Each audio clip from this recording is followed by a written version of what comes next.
तो जैसा कि अभी तक हमने पिछले एपिसोड में देखा कि कैसे रोनन के बर्ड को वहाँ पर किसी और के होने का एहसास हो जाता है और वो बंदा वहाँ से भागना शुरू कर देता है, क्योंकि उसने उन सारे नज़ारे को देख लिया था कि कैसे रोनन का ड्रीम बर्ड उन सारे ब्लड्स को पी रहा था और कैसे रोनन उन सभी को मार चुका होता है। लेकिन उसी के साथ अपना ड्रीम बर्ड उसी का पीछा करने लगता है और वो उसके सामने आकर उस पर अटैक कर देता है, जिसको देखकर वो बंदा चिल्लाने लगता है। लेकिन यहाँ पर रोनन का ड्रीम बर्ड उसे मार पाता उससे पहले ही रोनन आके उसे रोक देता है और वो कहता कि रुक जाओ, ये बहुत हुआ। और यहाँ पर वो उसे कहता कि अगर तुम नहीं रुके तो तुम उसको मार ही डालोगे। और यहाँ पर रोनन उसका नया नाम रखता है जो होता है सीटा, जिसको देखकर एस्ले उससे पूछती है कि क्या इसका नया नाम सीटा होने वाला है। तो एस्ले कहता कि हाँ, मैंने बस इसके बारे में सोचा ही है। और वो उससे ही पूछता है तो सीटा भी हाँ कहती है, जिसके साथ हमें दिखाया जाता है उसी बंदे को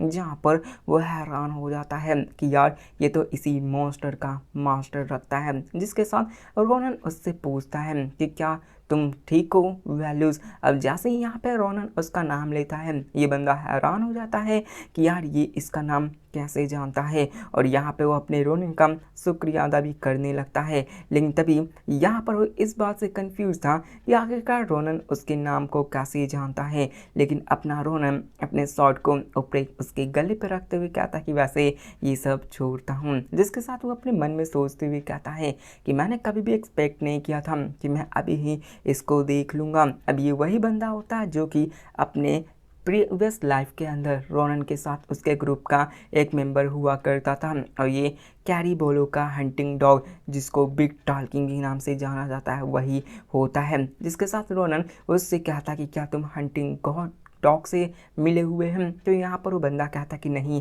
मैं तो बस एक भटकता हुआ मुसाफिर हूँ। जिसको देखकर अपना रोनन उससे कहता है कि लगता है कि तुम अभी तक प्रमोटेड नहीं हुए हो, वैसे भी मुझे तुमसे कुछ काम है और तुमसे कुछ क्लियर भी करना है। अगर नहीं हुआ तो यार ये एक रिक्वेस्ट के जैसा है जो कि तुम्हें फुलफिल करना होगा। जिसके साथ हमें सीन चेंज कर अपने रोनन को दिखाया जाता है जहाँ पर वो अपने कुछ सिक्कों को लेकर काफ़ी ज़्यादा खुश हो रहा होता है। और यहाँ पे असल में रोनन ने उन सारे वाटर्स को अपने साथ कलेक्ट करके उनको बेच दिया होता है और अपने मारिया के फादर्स को वही बेच कर पैसे कमाए होते हैं। और यहाँ पर उन्होंने एविल किया क्योंकि पानी की कमी नहीं थी, लेकिन फिर भी उसने महंगे दामों में उन सबको बेच दिया होता है।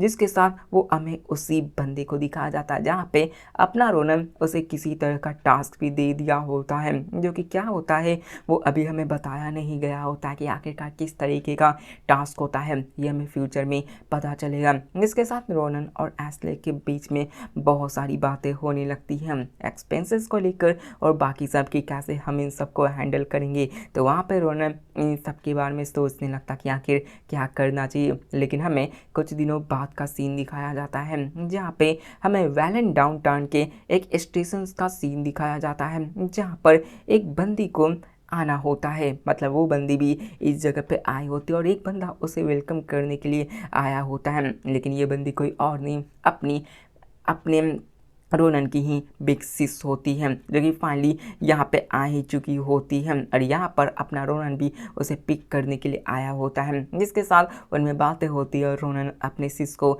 यहाँ पे लेकर उसे अपने घर तक ले जाने के लिए आया होता है। लेकिन यहाँ पर रोनन एक बड़े से एक फैंसी स्टेज कोच को लेकर आया था, जिसको देखकर अपनी रोनन किसी हैरान हो जाते कि आखिरकार तुम इसको कैसे अफोर्ड कर सकते हो। लेकिन यहाँ पर वो उसे कहने लगती क्या तुम पैसे बचाओ या फिर वैसे वैसे। लेकिन ये सब फैमिली ड्रामा होती है। इसी के साथ अपने रोनन के की नज़र अपने सीटा पर भी जाती है, जिसके साथ वो खेलना शुरू करती है। लेकिन इसी के साथ रोनन उसे वहाँ बिठाकर उसे अपने घर में ले जाता है, जहाँ पे उस घर को देखकर हैरान हो जाती है कि ये तो सच में काफ़ी बड़ा घर है और शानदार घर है। वहाँ पे कई सारे गिफ्ट भी तैयार होते हैं। लेकिन ये सब फैमिली ड्रामा है तो इन सभी को सीधे सीधे स्किप करते हैं। अब ये सभी चीज़ें हो रही थी, लेकिन तभी वहाँ पर रोनन बाहर जाने की तैयारी कर रहा था कि वहाँ पर एक और बंदे की एंट्री होती है। ये कोई और नहीं संग होता है, जो कि यहाँ पर रोनन के दरवाजे पर भी आ खड़ा होता है, जिसको देखकर अपना रोनन चिल्लाना शुरू हो जाता है कि आखिरकार तुम यहाँ पे क्या कर रहे हो, तुम किसी तरह का स्टॉलकर हो। तो वहाँ पे सीटा कहती है कि मैं तो बस यहाँ पर आया था ताकि मैं अपने एक नए शॉट को ऑर्डर कर सकूं, क्योंकि मेरा पुराना वाला टूट चुका है। लेकिन इसी के साथ वो वहाँ पे सीरियस हो जाता है और अपने रोनन और उसके बीच में सीरियस वाली बातें होने लगती हैं। और रोनन तो अपने शॉट को भी निकाल लेता है यहाँ पे फाइट करने के लिए, जिसको देखकर संग भी अपने शॉट को निकाल लेता है ताकि डुअल किया जा सके। लेकिन तभी अपने रोनन की sis बीच में आकर रोक देती है और कहते कि आखिरकार तुम दोनों ऐसे कैसे फाइट कर सकते हो, जिसको देखकर अपना संग हैरान हो जाता कि ये बंदी कौन है। लेकिन जैसे ही वहाँ पर अपनी रोनन की sis पीछे मुड़कर अपने संग की तरफ देखती है तो वहाँ पे अपने संग को उसकी बहन से प्यार हो जाता है। मतलब पहले झलक में वो कहते ना कि प्यार हो जाना, सेम टू सेम अपने संग के साथ भी वैसे ही होता है। और यहाँ पे अपने रोनन की sis उससे माफ़ी मांगने लगती है कि ये छोटा सा नादान सा बच्चा है तो इसको माफ़ करना। तो यहाँ पे ये बंदा कुछ ज़्यादा ही नॉर्मल होके उससे माफ़ी खाता और कहता कि मैं तो ये सब खुद से लाया हूँ और तुम्हें चिंता करने की कोई ज़रूरत नहीं है। और वहाँ पे उनमें बातें होने लगती है और यहाँ पे संग कुछ ज़्यादा ही शर्मा रहा होता है, जिसको देखकर अपना रोनन कंफ्यूज हो जाता है कि ये इन दोनों में क्या चल रहा है। लेकिन यहाँ पर अपना संग इतना ज़्यादा खुश हो चुका था, मतलब उसके प्यार में इतना ज़्यादा पड़ चुका होता है कि वो वहाँ पर उसे एक टोकन दे देता है, उसकी खुद की फैमिली की आइडेंटिफिकेशन टोकन, जो कि उससे पूरी एम्पायर में कहीं भी यूज़ किया जा सकता है। इसको देखकर अपना खुद रोनन हैरान हो जाता है कि ये क्या कर रहे हो। और वो अपने संग से कहता है कि क्या तुम्हें रियलाइज हो रहा है कि आखिरकार तुम ये क्या दे रहे हो। लेकिन उसी के साथ वहाँ पर अपना संग कहता है कि अगर तुम्हें किसी शॉट की ज़रूरत हो तो यहाँ पर वेस्ट एंड में एक ब्लैक स्मिथ लेन है, वहाँ पर जाके अपने लिए तुम शॉट को बना सकते हो। उनकी हिस्ट्री 500 साल पुरानी है और वो तुम्हारे लिए सबसे बेहतरीन शॉट को बना सकते हैं। जिसके साथ अपना संग वहाँ पे शर्माते हुए चला जाता है। लेकिन यहाँ पर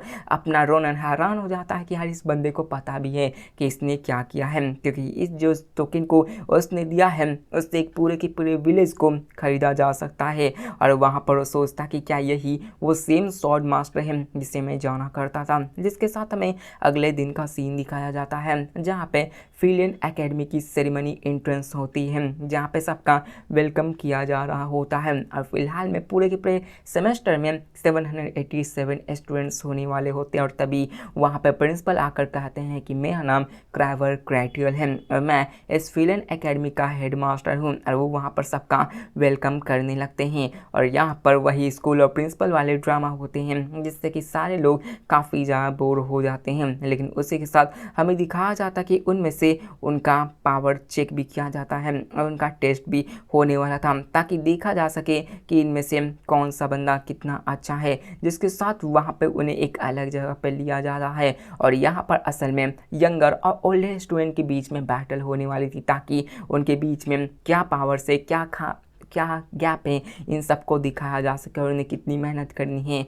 वो सब होती है। और यहाँ पे हमें फिर इन सारे इवेंट्स के बारे में बताया जाता है, जो कि ऑफ कोर्स ओल्डर स्टूडेंट से मिलने के लिए होता है, ताकि आप रियल कॉम्बैट को एक्सपीरियंस को गेन कर सकें। और यहाँ पर उनका पेयर करवा दिया जाता है कि आप कैसे कैसे ड्यूल करने वाले हैं और प्रिंसिपल सारी चीज़ों को अनाउंस कर देता है, जहाँ पे हमें अपने रोनन और संग को दिखाया जाता है, जिनकी फाइट 4 सीनियर स्टूडेंट्स से होने वाली थी, क्योंकि बाकी सब पीछे हट चुके होते हैं। और वहाँ पर वो सारे रूल को बना देते हैं कि आप किसी तरह से फाइट कर सकते हो, यहाँ पे मौत तक लड़ने की कोई ज़रूरत नहीं है। जिसके साथ हमें सीनियर को दिखाया जाता है, जहाँ पे एक नास्डो होता है, एक ब्राम होता है और एक कारून होता है और इरिनिया होती है, जो कि वही सीनियर सेकेंड ईयर स्टूडेंट होते हैं। उनकी पावर्स काफ़ी ज़्यादा अच्छी होती है। अब सारे लोग अपने संग के बारे में ही बात करने लगते हैं, क्योंकि ये अपने इस पूरे के पूरे एम्पायर का एक प्राउडिस्ट था, एक जीनियस था। इसी बारे में सब बात करते थे। लेकिन तभी उनमें से सीनियर स्टूडेंट आते हुए कहता है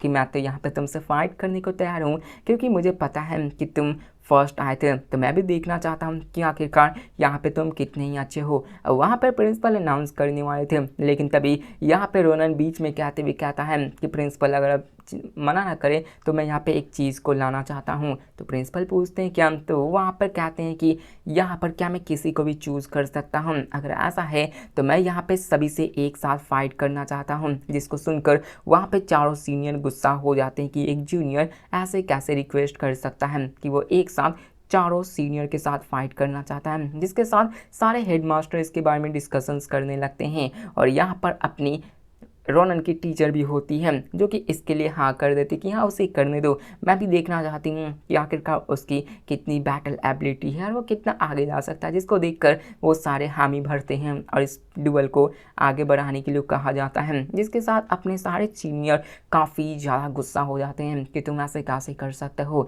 चलो आज हम तुम्हें मजा चखाते हैं, चाहे तुम कितना भी हो इतना हमें लाइटली नहीं लेना चाहिए। जिसके साथ वो अपने बैटल मोड में आ जाते हैं, जिसको देखकर अपने रोनन की सिस्ट को काफ़ी ज़्यादा फिक्र होने लगती है कि ये तो काफ़ी ज़्यादा बुरा हो रहा है। लेकिन यहाँ पर ये सभी चीज़ें हो रही थी और रोनन कहता कोई ना होने दो, जिसके साथ बैटल स्टार्ट होती है और 1v4 होना स्टार्ट हो जाता है, जिसके साथ उनमें काफ़ी भयंकर बैटल होने लगती है, जहाँ पे सीनियर कोई कम नहीं थे, सारे सीनियर की पावर मारिया से ज़्यादा होती है और सभी मिलकर अपने रोनन को डोमिनेट करना शुरू करते। लेकिन रोनन बड़ी आसानी से उन सभी को डॉज कर रहा होता है और सभी को नीचे अपने ऊपर नहीं हामी होने दे रहा था। लेकिन उन चारों की कोऑर्डिनेशंस काफ़ी ज़्यादा अच्छी होती है और अपने रोनन को ज़रा सा भी मौका नहीं दिया जा रहा होता है। अब यहाँ पर रोनन ये तारीफ़ तो करता है कि ये चारों काफ़ी अच्छे हैं, लेकिन अब रोनन की भी बारी थी, वो वहाँ पे अपने मूवमेंट को यूज़ करके उन सभी पर अटैक कर देता है और वहाँ पे एक ही अटैक में 3 के तलवार तक तोड़ देता है, जिसको देखकर चौथा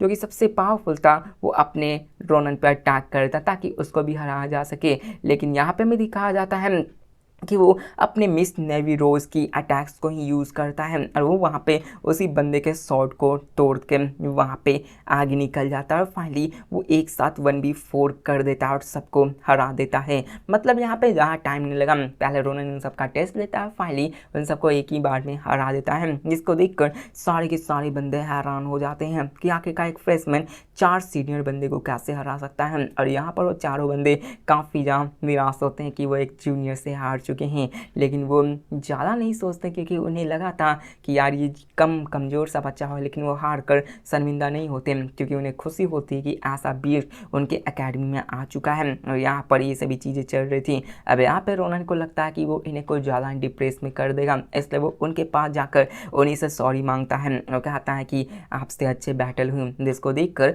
अपने चारों काफ़ी ज़्यादा खुश होते हैं कि अपना रोनन इतना ज़्यादा पोलाइट है, क्योंकि वो हार जीतने के बावजूद घमंडी नहीं हो रहा है, बल्कि वो उनके पास आकर उनसे अच्छे से बातें कर रहा है, जिसको देखकर वो काफ़ी ज़्यादा खुश होते हैं और उन सब के बीच में काफ़ी अच्छा रिलेशंस हो जाता है। जिसके साथ हमें मारिया को भी दिखाया जाता है जो कि इन सब को देखकर खुश हो जाती है और अपनी मिस रॉबी नेवी रोज़ भी वो काफ़ी ज़्यादा खुश हो जाती है कि मेरा स्टूडेंट इतना ज़्यादा अच्छा कर रहा है। जिसके साथ हमें क्लासरूम का सीन दिखाया जाता है जहाँ पे same to same Harry Potter के जैसे ही एक बड़ी सी डाइनिंग टेबल होती है जहाँ पे सारे स्टूडेंट्स एक साथ मिलकर लंच फूड को इंजॉय किया करते हैं और वहाँ पे अपना रोनन बढ़िया मस्त अंदाज से खा रहा था, लेकिन यहाँ पर भी उसका पीछा संग नहीं छोड़ता, वाकर डरा देता है और यहाँ पर उन दोनों के बीच में कुछ ज़्यादा ही आनाकानी हो रही थी। अब यहाँ पे संग उससे फाइट करने के लिए नहीं बल्कि अपने रोनन से उसके सिस के बारे में पूछने आया था कि वो कहाँ रहती है, कितने दूर रहती है, वहाँ पे कौन कौन आता है, उसके सुरक्षा के लिए कौन था,